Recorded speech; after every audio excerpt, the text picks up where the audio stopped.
So we're going to go over the skills that we have gone over with Mr. Ryder. We'll give you one spot that you can go to check this out. So this first exercise is relax on a mat. We want our guy to come on over, give us this nice relaxed body posture, rest his little chin down on the mat.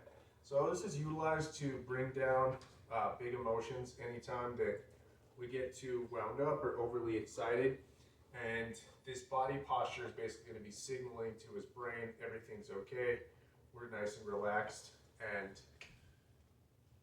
we remain silent during this exercise, which is the key piece. We never tell him what to do or give him any sort of commands.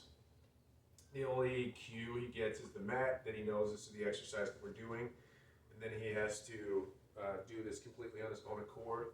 So we were just giving him treats in proximity anytime he would get close to or closer to this. So if you come over the mat, we give him treats. When you give us a sit, we give him treats. Then when he was hanging out for a prolonged period of time, give him some treats. Then when he gave us it down, give him some treats. Sniffing towards the mat, give him some treats. Then resting his chin down on the mat, give him some treats.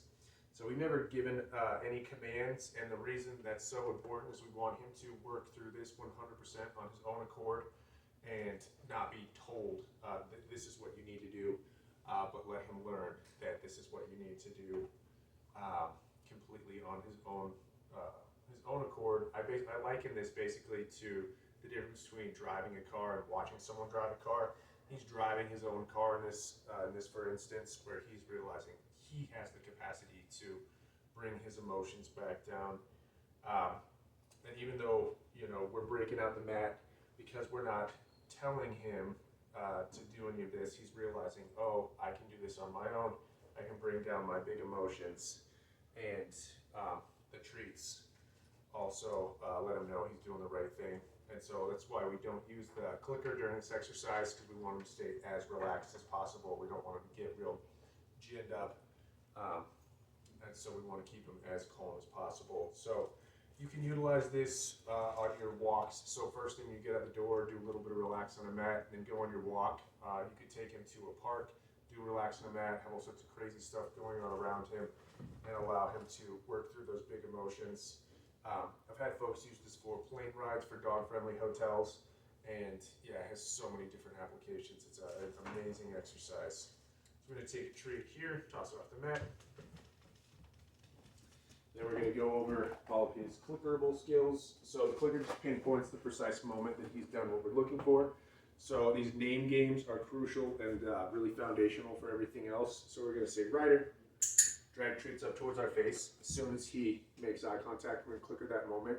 Then I'm going to say his Ryder. Say Ryder once he looks away. So he was sitting there staring at me, so I want to give him an opportunity to look away. And then I'm going to take some treats, and I'm going to toss them over here. Ryder.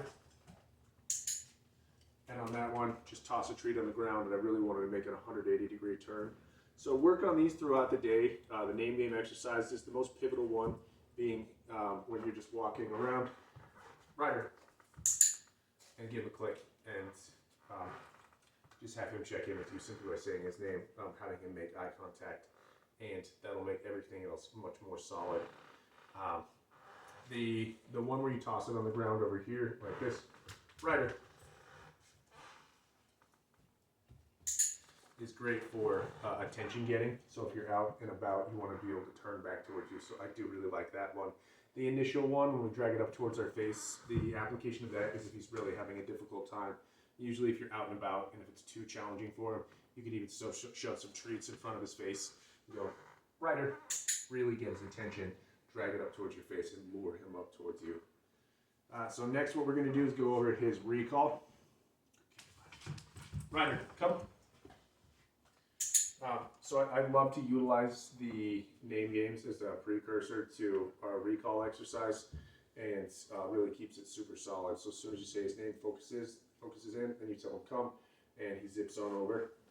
Ryder, come. Sit. Good boy. Ryder, down.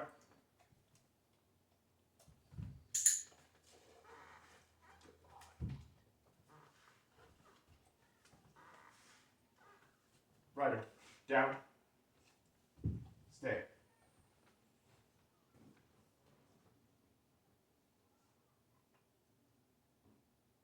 Free. So with his stay, I mean, you feel free to increase the distance and duration and make it more and more challenging.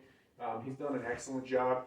He was having a hard time with that. He'd want to come towards me, and I really love a good stay for impulse control.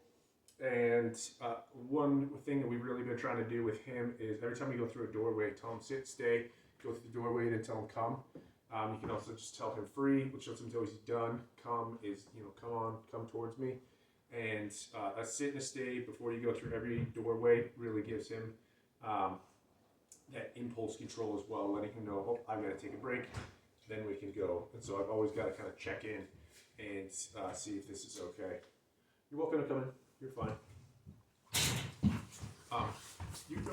You're fine. So next what we're going to do is go over our targeting exercise. Ryder, touch. And so we want him to be able to position himself wherever we need him, simply by putting our hand down. So it's a very, very crucial exercise. We're going to go over our leave it. So we really want him to back up as soon as we tell him leave it. That real retraction is perfect and really what we're looking for. And again, to cultivate impulse control, we've worked on this pretty hard, where I'm going to put some treats down on the ground and I'm going to tell him leave it, and he's got to hang out until I tell him free. Ryder, leave it.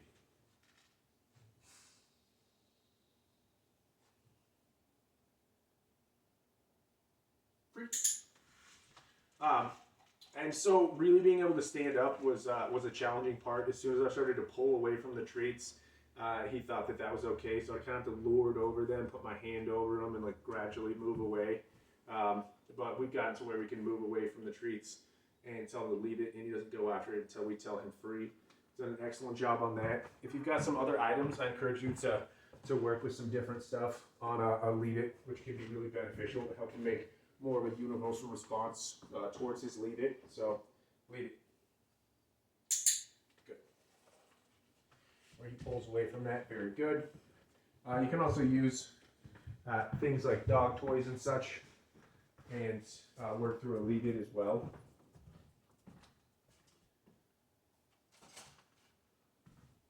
Leave it.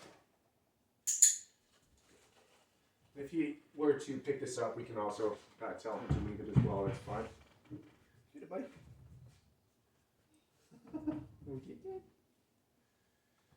So basically, we've used leave it in lieu of a drop it. So I just use leave it if he gets something in his mouth. Also, if he's going towards something. Get it, buddy.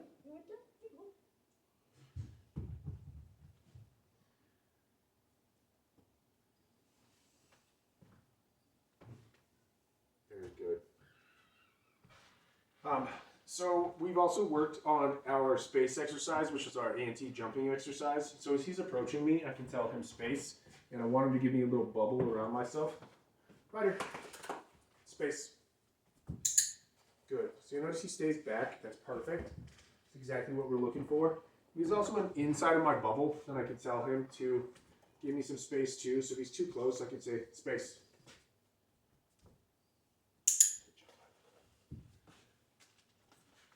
Let me give him another opportunity on that. I'd actually like a little better demonstration on that one. Ryder, space. Good, that was better. Mostly that first one, I really do want that retraction. He was a little too close. Honestly, shouldn't have earned a click on that one. Hey, Grace, are you going to come back through? In a little while. Are you busy? I'm going potty. Okay. So as a side note on that, I did want to say that you can use space for yourself. You can also work with a partner. If you've got someone else that he's too close to, you can simply say space and he'll turn away from them and come back over towards you. And so you can utilize it in both of those instances. So he's done an excellent job. What we're going to do next is sign off here. and go over our loose leaf walking.